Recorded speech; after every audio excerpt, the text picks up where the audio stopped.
राष्ट्रीय चैंपियनशिप होने जा रही है, विशेष रूप से दिव्यांग बच्चों के लिए राष्ट्रीय पैरा स्विमिंग चैंपियनशिप। पहले 2017 में इस प्रकार की चैंपियनशिप ऑलरेडी संस्थान ने पैरालंपिक कमेटी ऑफ इंडिया के साथ मिलकर करवाई है और वो काफी सफल रही। 384 तैराक थे उस दौरान, तैराक आ रहे हैं और वो तैराक दृष्टिबाधित हैं, बौद्धिक असक्षम है तथा शारीरिक दिव्यांगता लिए हुए हैं। नॉर्मल कोई तैराक नहीं है, सब स्पेशल तैराक है। एबल्ड लोगों के ओलंपिक से डबल से अधिक है।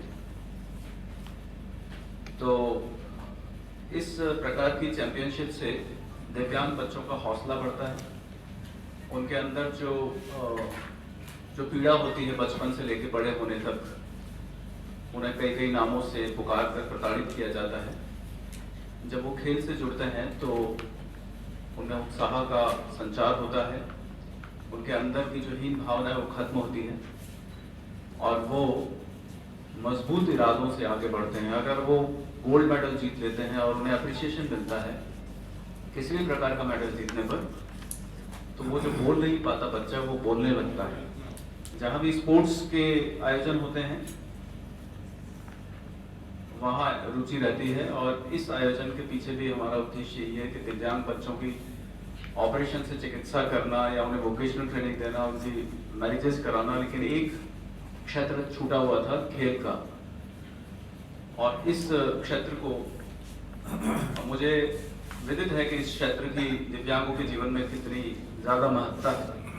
दिव्यांग जिनको दिखता नहीं है, लेकिन आप और हम लोग अगर स्विम करने जाएं किसी पुल में, एक जगह से अगर हम घुसें और अगर हमें ये टास्क दिया जाए कि आप आंखें बंद करके उस पर्टिकुलर जगह पर निकल सकते हैं क्या, तो आप और हम कोई भी उस डेस्टिनेशन तक नहीं पहुंच पाएंगे आंखें बंद करके, हम भटक जाएंगे इधर उधर।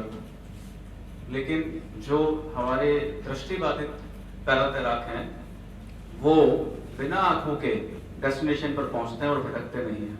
ये एक विशेषता है उनमें, वो उसकी लाइफ में बदलाव आने लगता है, क्वालिटी लाइफ में तब्दील होने लगता है। मैं रिक्वेस्ट करूंगा दबाज साहब से। मैं पिछले 26 सालों से पैरा स्विमिंग से जुड़ा हुआ हूँ। इसकी शुरुआत ही 1996 से 4 बच्चों से हुई थी ग्वालियर में।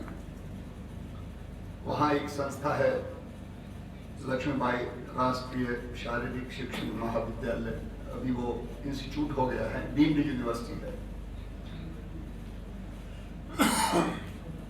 वहां से इसकी शुरुआत हुई और देखते देखते जब 4 बच्चों से हमने शुरू किया, शुरू में हमने तैराकी कंपटीशन के बारे में नहीं सोचा था। हमने, जैसे भाई साहब ने बताया, हमने रिहैबिलिटेशन, तरणोपचार, एक्वा थेरेपी जिसको बोलते हैं, उसके माध्यम से बच्चों को एक्सरसाइज पानी में देना शुरू की थी, जिससे कि ना कि इनमें शारीरिक ही इंप्रूवमेंट हो, जो उनके अंग कमजोर हो गए हैं वो आगे और कमजोर ना हो, और दूसरे जो अंग सही हैं उनमें इतनी क्षमता आए, चाहे वो स्ट्रेंथ के रूप में हो चाहे एंड्योरेंस के रूप में हो,